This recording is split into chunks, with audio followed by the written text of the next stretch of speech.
Welcome to an all-new edition of Fanlight Zone Presents. My name is Ken M. You know me as the host of the ODPH podcast. I'm also the editor-chief here at FLZ. To my left, you're right at home. He's one of our featured editors here in the comics department, but you also know him as the host of 607 TWS, The Wrestling Show. Please give a warm welcome to Rich. What is up, everybody? It is always a great day when we get to talk comics, and it's always a great day when we get to talk to some awesome creators. Absolutely. And if you are a fan of fantasy books in the late 90s, this character and series was on your radar because Kildare's experiences traveling through the underworld is one that really jumped out. And the pages of ARIA from Avalon Studios were one that dominated the comic shops at the time.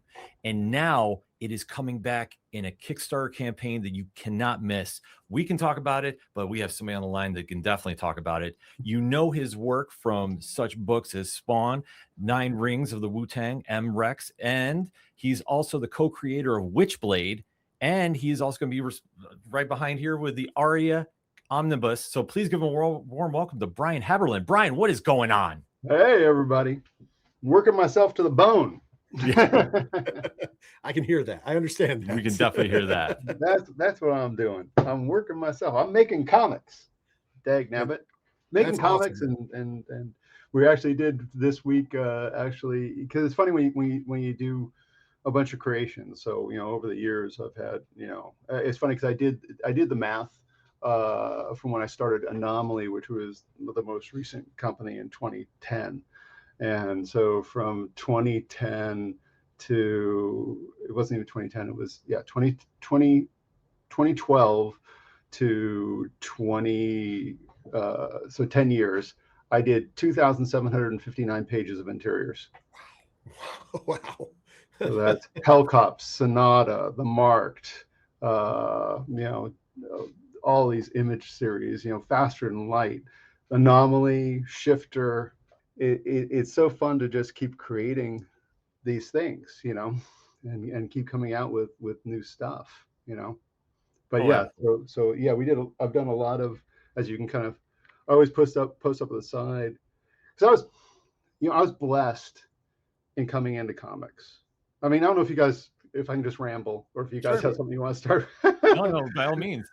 When I was 18, I had my first job offer to pencil at Marvel from Jim Shooter and John Romita Sr. at San Diego Comic-Con when it was still in the old convention center, because I'm old. But back then there was no internet. There was no other. You had to move to New York. I was a Southern California boy, and it was like, it's $35 a page, and we don't guarantee you work. And it's like, okay, I think I'm going to film school instead. Yeah, reasonable sense. Yeah.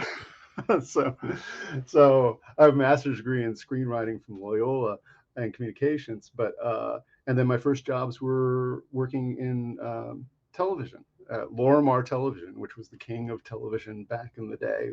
Worked on Family Matters, Perfect Strangers, Knots Landing, Wow. Dozens of shows. And then Warner Brothers bought us, and we became Warner Brothers, and that was Current Programs. But every year I kept thinking, my love is not, what I discovered was my love was not being a television executive. That's not what I wanted to do. And so I'd go down San Diego Comic-Con, portfolio in hand, and get rejected like everybody else, and I was developing all these new computer techniques to do comics and stuff, coloring techniques and things like that. And then it was 93 that a buddy of mine, Rod Underhill, said, hey, I'm going to have a booth in the small press area. You want to join me? It's like, great. And I had a CRT monitor that was this wide and about that deep and probably weighed about 150 pounds that had a CG animated Spawn on it playing. And I had a big inkjet print of Green Lantern that I 3D modeled the power battery behind him and 3D modeled wings behind him, and everybody and their mother offered me work. So I couldn't get any work the year before. And then I went with Mark Silvestri at the start of Top Cow, which was Top Cow could all fit in one car at that point. Oh, wow. And we were down in San Diego, in Mira Mesa, inland San Diego, in an open floor plan space with Wildstorm. We were together, and Wills, we were together. And you could walk around, and if you weren't a dick, you could sit behind Scott Williams while he was inking and learn from Scott Williams. You could have all these kids that were like trying to beat everybody else. So you had the brand new kids on the block who showed up, who were like, we had Jeff Campbell over on the one side, you had Joe Benitez, you had Dave Finch, you had Travis Cheris, you had, you know, Mark Silvestri, Jim Lee, and Wills. Don't forget about those slouches. I can't think of another place where you could have learned as much as I learned about comics in that time. And everybody was out to, you know, I always tell my students, because I've been teaching for 25 years at Minneapolis College of Art and Design, too, comics. And, you know, you get sometimes artists will go, oh, no, it's not about competition. It's not about what they're saying. No, it's absolutely about competition. And you want that competition to be so good, it drives you better. You know, it's like whenever you think of those great periods of time, depending on what sport you're in, you know, it's like, you know, the old days, you know, in boxing when you had Sugar Ray and you had Thomas Hitman Hearns and you had Duran and those guys were all like, wow, how they can get better and better and better. And then tennis, you had like Bjorn Borg, McEnroe, Connors, you had these guys that kept trying. And that's what pushes you. You know, I still remember there was an issue when Mark made a big jump, and it was Cyberforce #5. And I brought it up because as I post my pages, I have my layouts up there first, and then I'll put up my finished inks and eventually my finished colors, right? And that was something I learned from back in the Top Cow days. And Mark would put up, you know, okay, here's the layout, and then he'd put up the pencils, and Dave Wall, who was editor-in-chief back then, would, you know, take those down, Xerox them, get it off to Scott Williams on the other side of the thing, and they would keep getting added up. And there's a Cyberforce 5. I still remember that Mark, when he finished the book, he had like a Hawaii vacation with his girlfriend to go to. It's like, great, we're gonna go and da-da-da. And my workstation was like just right off from where his open office was, right? So his art table was right there. The wall with the things was right over there. And I remember one night when I was working late, you know, Jim Lee walked into the office after Mark had gone, and he's looking at the pages, and he goes, if you could read my lips there. But again, it's like, it's one of those things that keeps like getting you, you know, as long as you keep your passion stuff. It's like, you know, if I was a professional athlete in any way, shape, or form, my career would have been over decades ago. It's like, kind of keep getting a little bit better. I can kick my ass from when I was a 20-year-old artist. I can kick my ass from when I was a 30-year. I can kick my ass from a 40. I can kick my ass from when I was a 50-year-old artist. So, you know, that's also the kind of the cool thing about it. But anyway, no, that's me blabbering. No, by all means, because I mean, you hear the story behind this, because you know your work speaks for itself, especially for what you dabbled with Witchblade and how it rolled at Avalon Studios, and that's how we get to ARIA, and the story goes there because at the time when it came out, it was one of the top books in the country. That's, you know, fans might not, you know, unless you were reading at that time, you might not understand like how big this book was, and to have that run too in comics, and now to come back to the Kickstarter for it in the omnibus. How did that whole process come to be? Pretty much about time. You know, we did our first Kickstarter. I mean, it's funny because I had to kind of wrap my head around Kickstarter a few years ago, where I was like, you know, it's like I'm asking people for money. I'm begging for money. You know, it's like, you know, I'm also a real publisher. It's like, you know, and then it kind of the flip to that was that no, real publish. This is legitimately a way to raise money for a real business and all that kind of stuff. I recently had an issue that I haven't been able to flip him around because we were talking about doing some new 9 Rings of the Wu-Tang with RZA, and RZA is against Kickstarter. Really? Yeah, he feels like I used to feel. Okay. Okay. He feels that, you know, I got money. I don't need to, you know, why should I need to do that? It's like, well, then cough up the money and we'll produce the thing. Anyway. Fair point. Yeah. You got a point. But that's neither here nor there. But no, it just, we started our first one. We did the Stone, which was my other Avalon titles with Wills. We did the Kickstarter for the omnibus there. And that went well. And then last year we did my art book of my watercolors and my oil paintings, and that went well.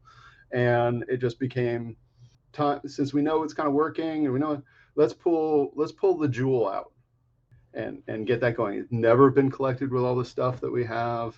I mean, over 600 pages. We actually have, I just handed over to Jay the 3-pager of new original short that he's going to do. So the idea is that we're going to have 3 of the original artists do 3 little short new ones, which are basically, the notion is revolving around because Kildare has the curiosity shop, the magic shop as well. And so each 3 of these little vignettes are going to be closing time. Mm-hmm.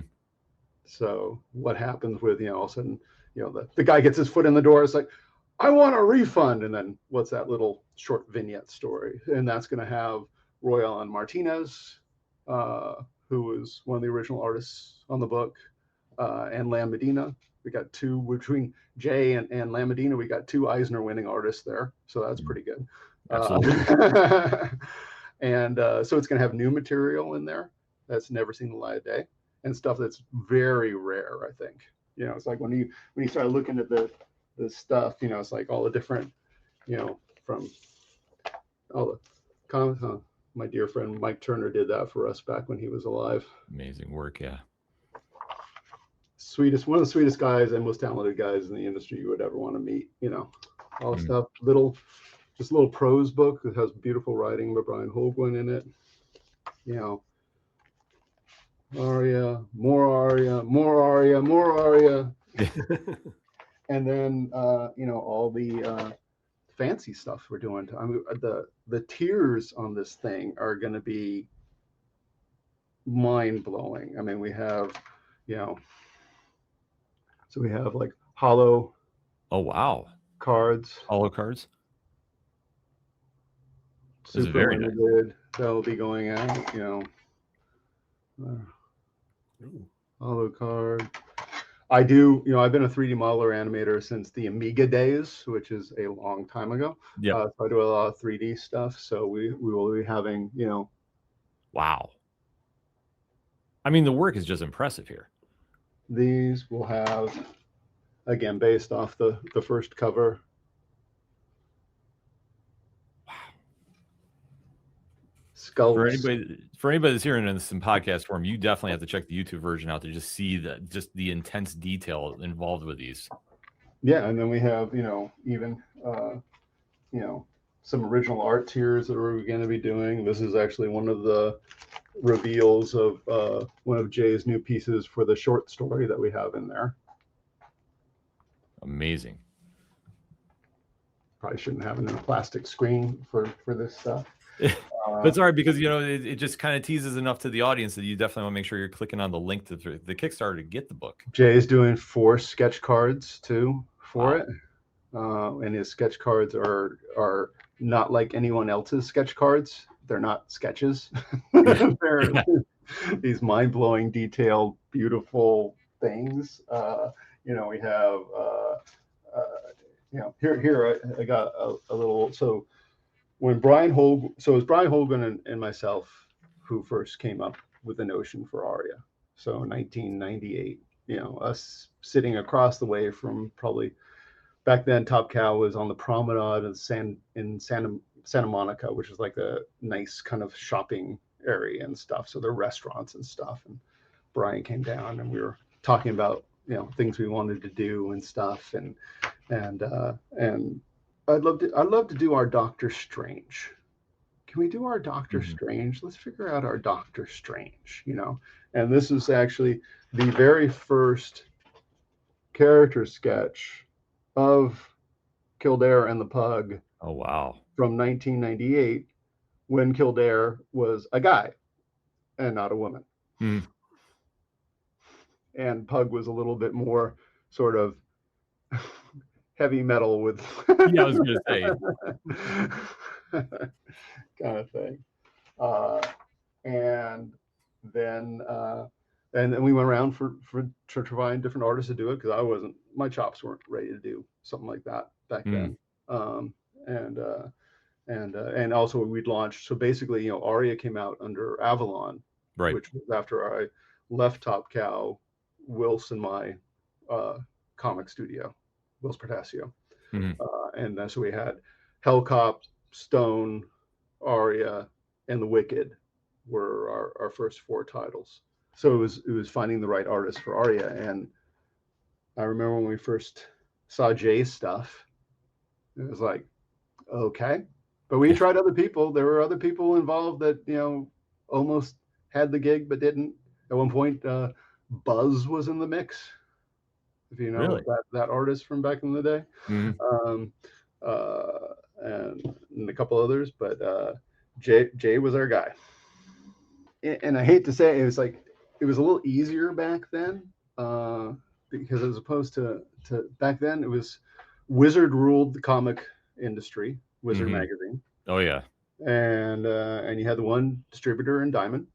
And so basically back then, all you needed to do is have, you know, good double page spread in Diamond and a good ad in Wizard. And definitely created the buzz. You definitely didn't have to do, you know, running around and trying everything you possibly can. Different days. But yeah. But anyway, it was a surprise, big smash hit. So it did great. And then Jay found out he really wasn't a guy who could do monthly art, of course. Mhm. But you know, it's better to find out then, and then you kind of just work around that skills, because you know when the artwork just jumps out like Right. I that, you mean, want to make sure you then we adapt. have, you know, again, this is, you know, one of, you know, Lam Medina's watercolors, Mm. Amazing stuff. you know. Again, Eisner Weird, he was one of he was the starting artist on Fables Mm. as well. That's where he got his Eisner from the beginning of that series. It was about time to put it together. She actually appeared, you know, I had Kildare and the Pug were in my marked series for 2 issues. Yeah. And so those 2 issues are going to be in here. And one of the characters in the short that I'm doing with Jay is from that run as well. So for anybody who might not be familiar, can you throw like the elevator pitch of Aria? What should they expect if they've never heard of the book before? Kildare is basically, okay, so I'll jump back first. So at one point, you know, the fairy, the elves, all that stuff, that was all here. That all really exists. All the magic stuff that we have from our legend, that was all real. But then humans started to breed like rats and did human shit that we do and kind of dicks. And the fantasy world was basically at a certain point like, listen, we either got to take them all out or we've got to do something else and bifurcate. And what they did is they separated their world from ours. Okay. And Kildare is actually a fairy princess, though if you make her go to fairy, the first thing she's going to do is put on her shades and pull out a cigarette, and because she doesn't want to be in, get away from me, the little glowing things flying around. And she is a New York woman. Yep. She loves Manhattan. She loves that stuff. And her job essentially, when she does it, is to, if something kind of leaks over from the magic world that shouldn't be here, she has to deal with that, put it back in its place, you know, and vice versa. Things trying to go over the other way. So she's kind of like the cop between the worlds, so to speak. Though if I ever said that to her face, she'd probably slap me. She is full of attitude. But was really the most wonderful thing about it, I think, too, is the way Brian, especially wrote her, Brian Holguin, not talking about me in the third person, it was also shining a light on humanity. Because like in those, I don't know if you guys ever saw, like, Christopher Eccleston took over Doctor Who. Yeah. Where there were always that light of like, you know, oh my God, he's this immortal doctor, but then he'll like go, but you're humans. You don't understand what you know, and she would always shine that light back on us too, how special humans are and existing in these short periods of time and what we've been able to do and da da da. So you get that also that fun, you know, kind of insight into our world from a third party who, frankly, I think she would love to be human at a certain point, but you know, but she's this immortal, but she gets as much fun as she possibly can, clubbing at night in New York and doing all this stuff, but also the tragedy in that she is immortal. And, you know, she's gone through quite a few lovers. I mean, that's a little bit of the Highlander kind of sadness, right? You know, so there's a lot of levels to her character. You know, she comes across hard as nails, you know, tough New York, Manhattan woman, but underneath, yeah, there's a lot of baggage. And that's all going to be packaged together in this book too. And that's like I say, if anybody is not familiar with this book, like we can't stress enough about picking this up. But especially for you as a creator, dabble in the the magical underworld here that is Aria's. What is it about the magic format and fantasy that really draws you as a creator to really want to get into this? In almost every story I've told, whether it's, you know, Hellcop, The Marked, or Sonata or whatever, they're always like stories that at their core, but they always then have some fantastical element, and that fantastical element could derive from sci-fi. Mhm. You know, in the case of Faster Than Light and Hellcop, or can come from some sort of magical thing. And they also, the thing that Brian Holguin also brought to it, which is a little different from how I approach a lot of fantasy stuff, is he was really into the sort of urban fantasy, sort of like realistic sort of, you know, is that really magic or is something else happening there? You know, which I think again elevated it beyond what a lot of, I mean, you know, she's not in a metal bikini wielding a sword, you know, though I think there is a cover where she's in a metal bikini of some kind. Anyway, but there's those kind of levels. So you get to tell, again, I think the idea is that it elevates the story a little bit. So you start with a good grounded story, and then by having some sort of fantastical element in it, you take it in a place that it hasn't gone before. Mm-hmm. You know, it's like when I tell, well, like I'll teach, I usually do like 2 or 3 teaching panels at San Diego Comic-Con. And whenever I do the one on like creating a comic book, you know, when I talk about the story, it's like, so you got to have your story, and you have to have your linear part of the story. So you have Jack and Jill went up the hill, fetch a pail of water. Jack and Jill came down. So now what's the most interesting way to tell that story?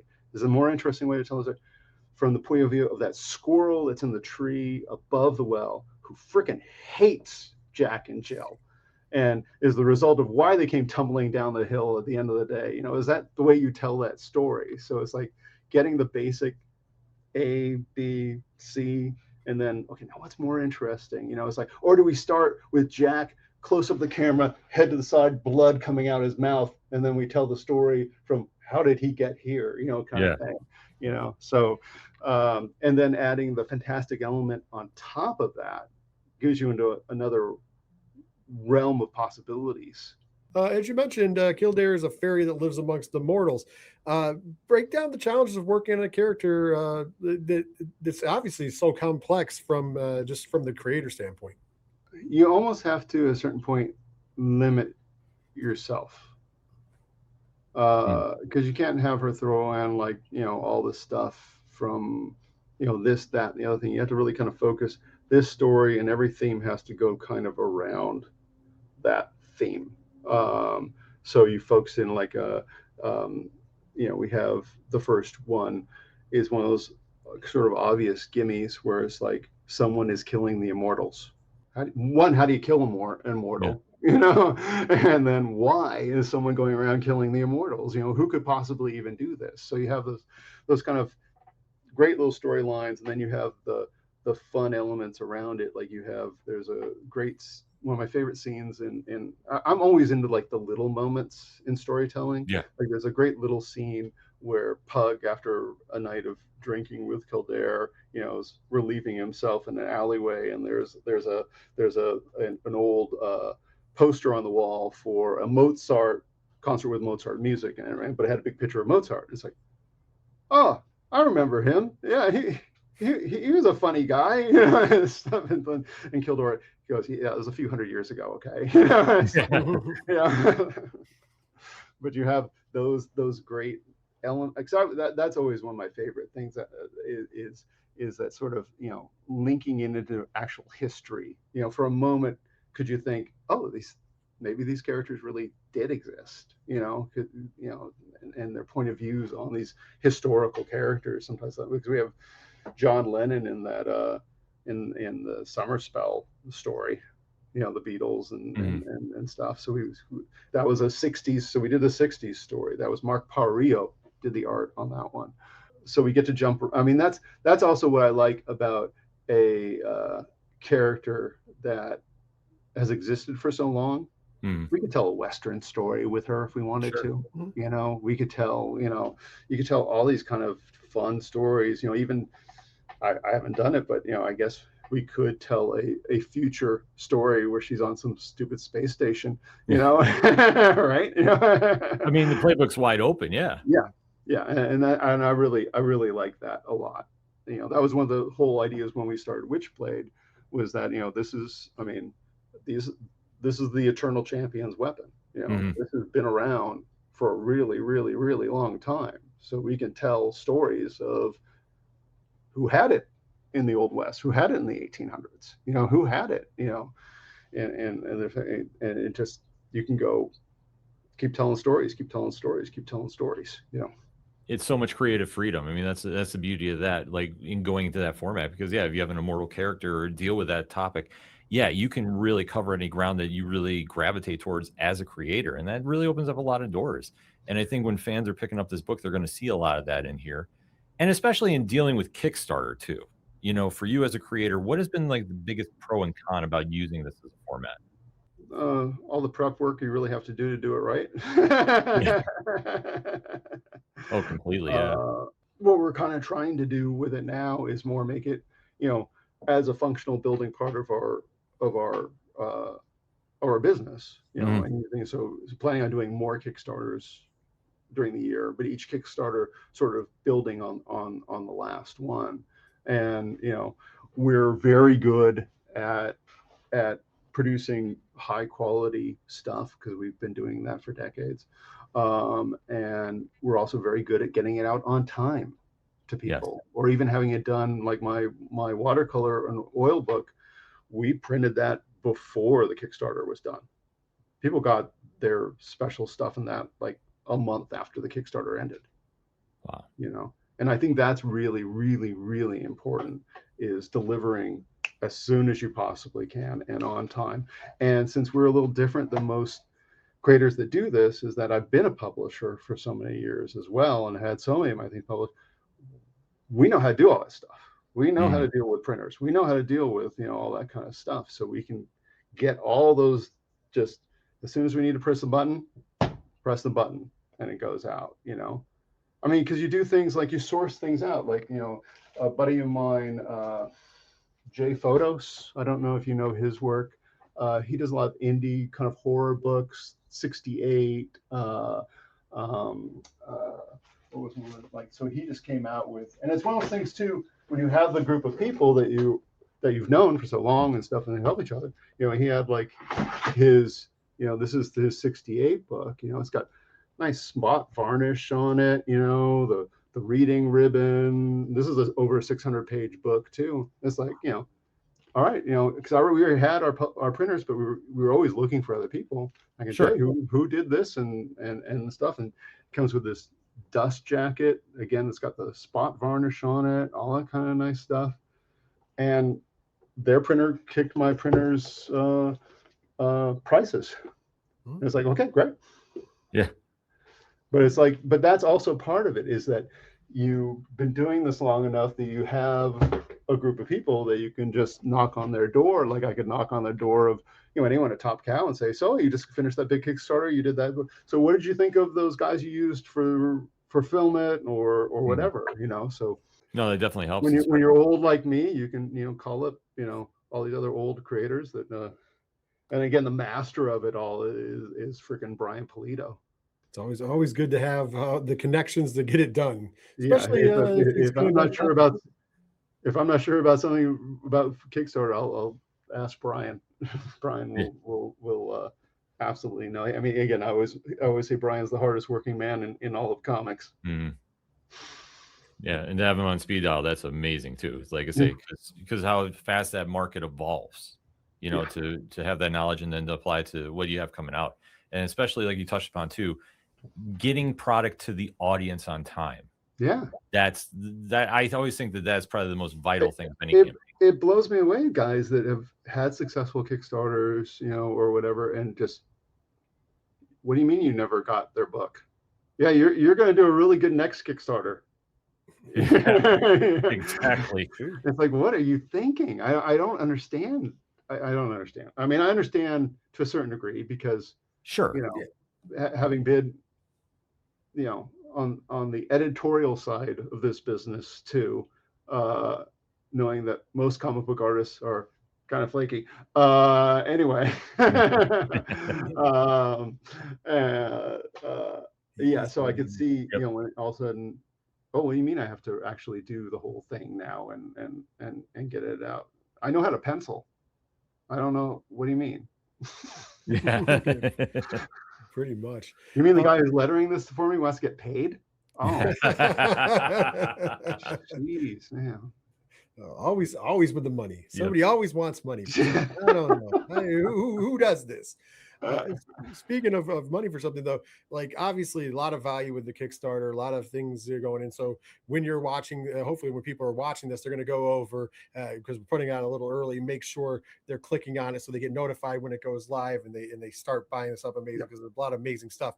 But and people who sign up early are going to get in a little option to get some stuff that no one else can get. So get notified. There you go. Get there early. I was going to say you have the incentive right there, folks. There it is. Yeah, we got the sign up right now. You know, there's going to be, again, original watercolor sketch cards by me. There's going to be the original sketch cards by Jay. We're going to be doing, because we have, you know, again, I have from back pull out storage, I have all the old rare comics from the initial run. Wow. And these are going to be going into, we're going to be kind of doing a little blind bag thing in one of the tiers. Very cool. Have fancy stuff that could then, you know, you could actually get one of the J. Anacleto original pieces, or you could get, you know, get the hollow cards that I was showing you, and or a sculpt, or all kinds of. If I was a collector, I would really be into this one, especially for, and not just for the book, but for the tiers. Well, I mean, it's the perfect combination because you have to, you know, obviously you got to sell the story and what's behind it, but also to give that little extra incentive. Like that's the key piece. There you go. And to get on early, you even get more incentive. So there you go. Don't wait. There's no reason to wait. Watch as soon as you're done watching, click that link that's in the liner notes and make sure you get over and do it. Please, and please and thank you. You know, it's like I don't take any of this stuff for granted. I am so appreciative.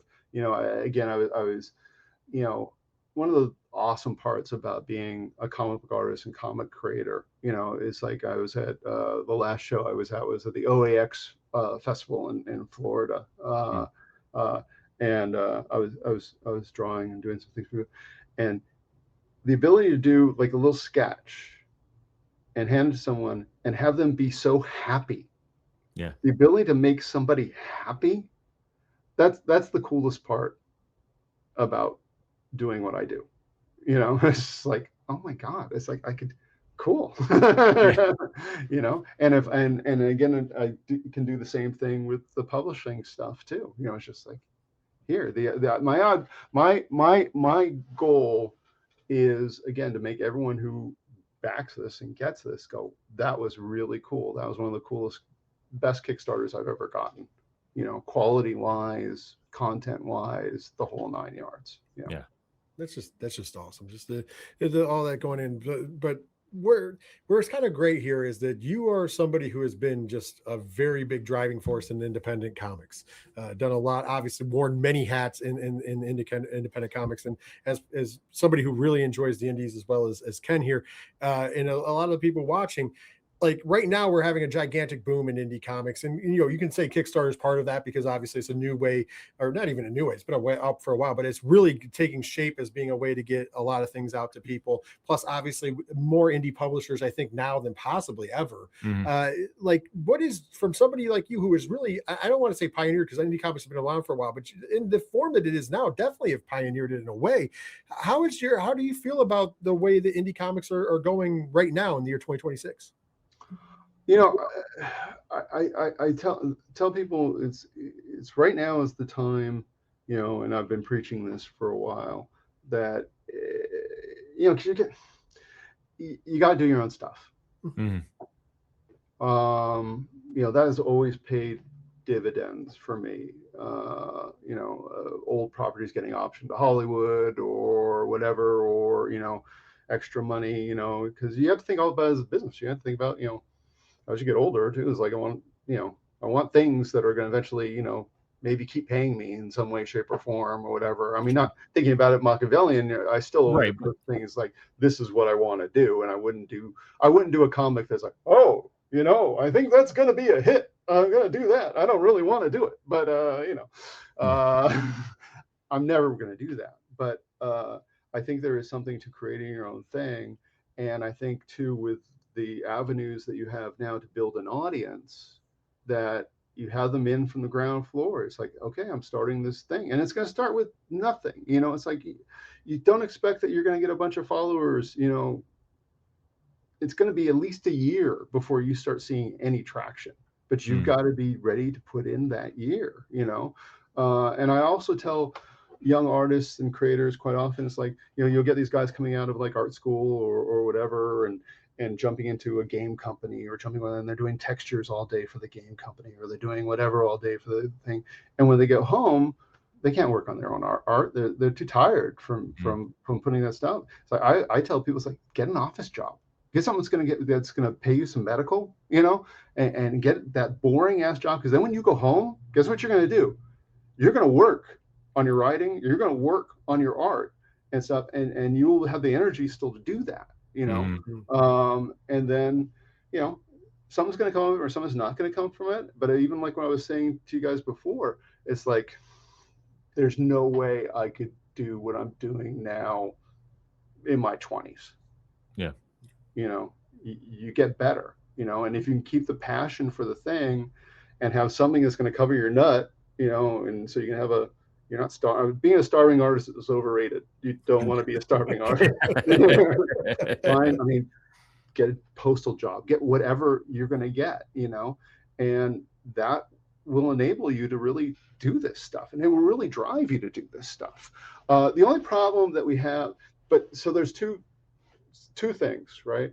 So by going that way and having your Instagram, your TikTok, your YouTube, and you're sharing like design stuff, you're sharing the books, you're sharing all the stuff that you're doing and building, and then doing, like right now, it's like you can get printers that will do holograph. You can do your own little merch stuff that then you can take to shows, like all the things that I was just showing, the sculpts and stuff. I do all this in-house, and it's not, 10 years ago it was pricey to do. Now it's not. You just have to have the skill set to be able to do this stuff. But then you are your own full manufacturer as well, And I was even telling people, Amazon direct publishing.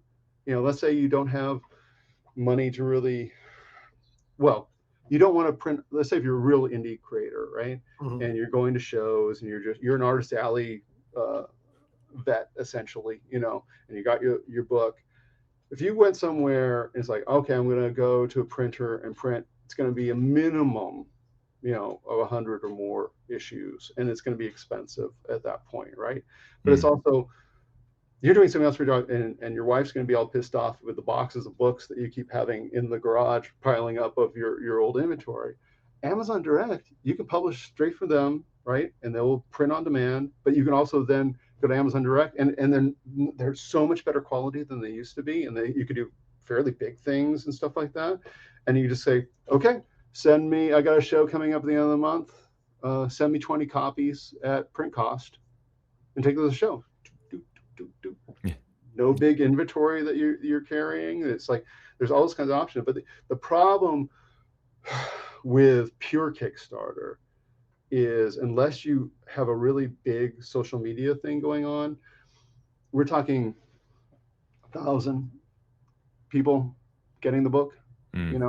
When I come out through Image Comics with a book, I'll sell tens of thousands of books. Sure. So that's it can be a great way to make a living. It can be a great way to get your stuff continuing to come out, and something could, of course, break the arc and become something else out of that. But you're not getting a ton of reader eyeballs. Yeah, but it's a, like you said before, I think it's definitely a way to get your passion out there. And, you know, if, as long as you are getting it done and putting it out there, there is, like you said, there's a way that it can pay off in a greater Oh sense. yeah, and you The hard work will pay off. Yeah. and even without that, you could definitely be a little. You could definitely make a living doing it. Mhm, You know, yeah. without breaking, you know, more than 1,000 followers. You know, you can definitely do that. Uh, uh, and you know, and you control it all, which is great.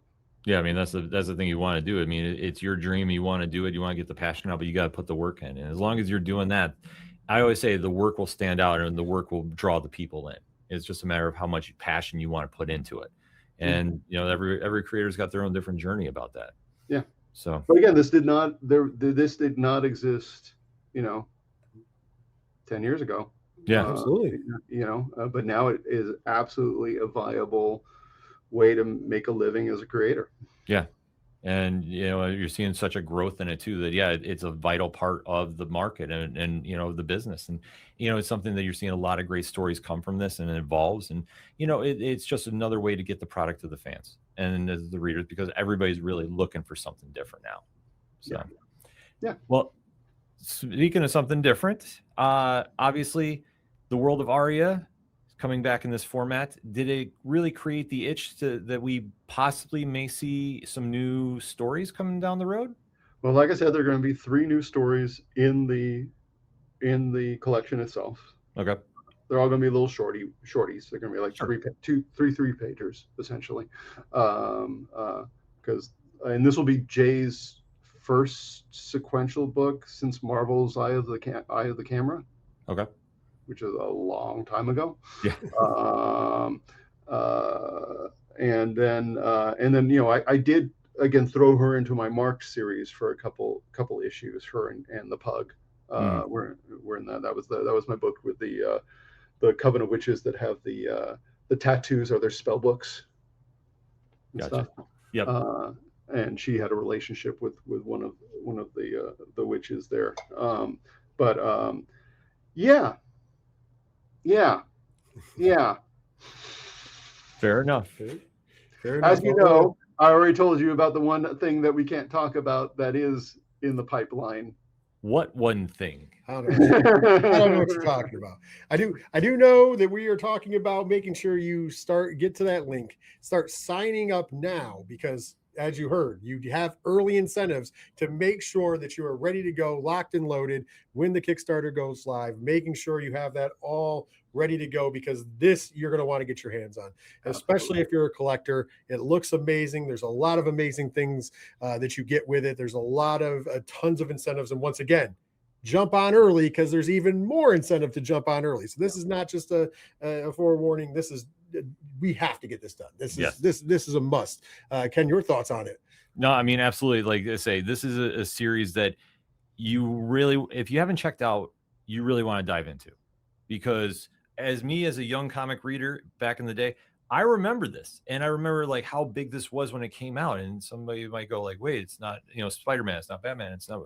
No, but this goes to show about the passion behind the indies and really getting a fantasy story that jumps out, and see the passion for it to come back in this format and taking advantage of the modern market and the fact of a Kickstarter. That really stands out. And I think that's why fans are really going to gravitate towards this, because the art is amazing, the story is great, and the incentives for the Kickstarter, like Brian was alluding to, we can't do it justice. Like when you see these, they're going to absolutely blow you away. And we definitely have to have you come back on, Brian, after this comes out, recap of, you know, the reaction when this comes out, because like I say, you have something really special in your hands. Fans are going to want to make sure you get this in your collection. And Brian, we can't thank you enough for coming on the show. Thank you guys for having me. Really appreciate it. Absolutely. On behalf of Rich and myself, thank you again for checking out another edition of Fanlight Zone Presents. We'll see you next time.